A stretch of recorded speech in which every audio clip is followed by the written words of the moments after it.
Let me ask you about some of the production, well, not production, but some of the feature choices that you made on this record. For one, I was pretty excited surprised, and then also just like happy to hear how it kind of panned out creatively, but surprised to see T-Pain in the mix on the record. Like, how did you guys link up, and like what was, and I'm sure you have connections with a lot of people in the industry, but what was it about that track that you were like, he would work best here, he would fit here, he needs to be here? Well, me and T-Pain met in Bonnaroo in 2018, and then me and him was just cracking jokes with each other backstage. He liked my cipher and like the stuff I was doing, and of course I grew up listening to T-Pain, Tallahassee Pain, you know what I'm saying, from Florida. So him and Adam the Vamp was like cracking jokes backstage and shit, and it was like probably one of the funniest things that you'll ever see in your life, because T-Pain's hella funny, Adam the Vamp from Workaholics, he's hella funny.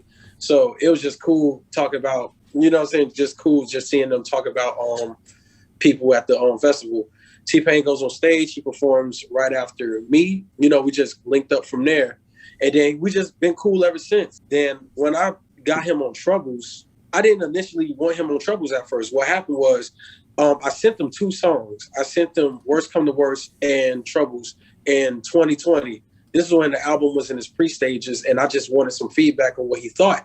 And he liked both of them. He was trying to get me to give them the 2 different blog sites, and I was just like, nah, it's a different time, And then a year later, in 2021, my manager was like, yo, we're going to send this to T-Pain. And I was like, all right, cool, thinking like it probably won't happen. And T-Pain hits me when I'm going to Muay Thai class. He's like, yo, and I'm like, yo, but nothing. Like, I didn't get a text back, nothing. The next day, I go to Power's house, and we're hanging out, and we're in the studio. T-Pain texts me while I was at Power's house, and he sends me a Dropbox link, and it had Troubles in it. So I play it, and then his verse comes on, and I'm like, oh shit. And if you hear those a couple bars he took from the original Troubles, like, because in the original one I was like, pool full of money, I'm gonna drown in it, dead prison, this is what I found in it. You know what I'm saying? And then even on the last bar, like, end up on the news, play around with it. And then when you hear T-Pain's version, I can't swim, I got a pool and I'm gonna drown in it. Drunk on the water, we going clown fishing. I mean, y'all only gonna announce the shit. The chopper may be on a few music, play around. Like, he took those lines that I did and made it better. It was just crazy.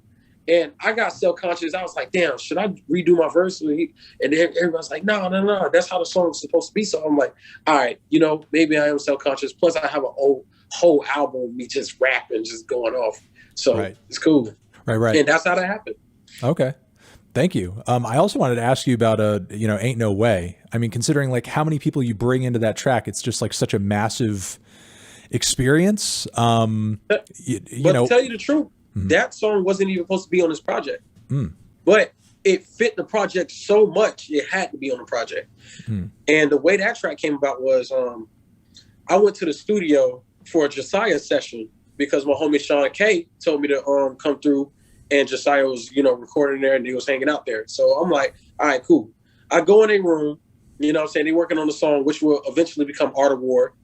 And he's already recorded in there, and I do the intro like, this type of shit make you curse up a newborn baby. Like, that shit, like, and he was like, you did the intro, you might as well be on the song and shit, you know what I'm saying? And at first I wasn't going to. And then I was like, you know what, he has a point. So I went to go write my verse. I walked out the room, sat on the couch, and in the studio, it's like 3 studios in there, right? So Rico Nasty is right next door to Josiah's room, but they don't know they're both there at the same time. She gets out her room. There's nobody in her room except her engineer, and I think her cameraman. She comes out, she goes to another room, starts talking. And I look up because the room that she was going to was right next to me, and I'm on the couch, just like this one. So I'm like, Rico. I called her name like 3 times. She looks down finally. And she's like, oh shit, what's up, Denzel? And I was like, yo, what's up, Rico? How you been? She was like, I've been doing good, this, that, and the third. And I was like, oh, are you familiar with Josiah? And she was like, yeah, I know Josiah, this, that, and the third. So we go to Josiah's room, and then, they rekindle whatever relationship they had, like friendship. And we talking, and we was talking about getting her on Art of War along with me, And she was like, okay, cool. I'm down to be on Art of War, but let's record in my room. There's nobody in my room. So we go over there. Automatically, she calls Jid. She was like, Jid's in town. Right. Because Jid was just there in town for some reason. She calls Jid. Jid says, yo, I'm gonna pull up. Sean K calls Powers, and Powers like, oh, for real? Okay, I'm gonna pull up. Jid comes there, Black is with him, and also Kitty Cash, who does the interlude, like What You Really Saying on the track Ain't No Way. So all three of them are there. Powers shows up, right? And then Buddy eventually comes, but he comes later on. We get Art of War done first, and then we were scrolling through beats, and I just remember like telling Powers, like, yo, you gotta play him that shit that you played me, because this was right after Powers did Zatoichi. And Powers just has a whole bunch of beats where they were like super weird, but they worked together. You know what I'm saying? So I was like, yo, you gotta play him that shit. You be playing me. Like, you gotta play him that shit. And he was like, what are you talking about? I was like, you know what I'm talking about, them weird ass beats. Go play him those weird ass beats you be making. Cause he doesn't play those for people, but he play them for me.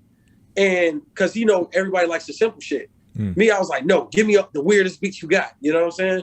I was like, play him that shit. So he plays some Ain't No Way. He plays them the beat. And it starts off turnt, and then it goes into this boom bappy type of beat. And it was like, oh shit, everybody loves it.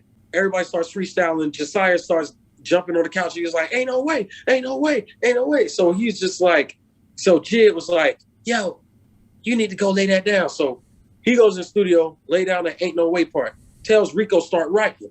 Then he's talking to Black. He's like, Black, we need a hook for this. Right. Jid's directing everything, by the way, drunk as hell. Well, he's not drunk as hell, but he was tipsy. He was tipsy. Yo, so Black, go in there. And he was like, make the chorus. So that's when Black goes in, ain't no way niggas gonna doubt me after this. Ain't no way I've been here this long and still ain't rich. He's just started going off, right? And it's like before Josiah's part come on. And then after Josiah's part, he tells Rico to do the same thing, do the chant with him. And then Rico does her verse right after, like, ain't no way I can fake, but bitches smiling in my face gonna take when I make. Too bad I do this shit with grace. You know what I'm saying? So she's going off. And then, after she does her verse, he looks at me. He's like, Denzel, what part you want? And I was like, look, man, long as I get on this motherfucker, I'm straight. You know what I'm saying? So he does his verse, and initially me and him was gonna share a verse. It was gonna be 8 and 8. That's how it was originally. So the bars that was I could turn your sympathies to symphonies, and I could send you up the same day you try to send for me. That's where it actually ended in the original Ain't No Way, because me and him shared a verse, and we was gonna give the song to Rico. So Jid does his part. He asked me what I got, and I started spitting it to him. He was like, "That's nice. Go in there. Go right in after me."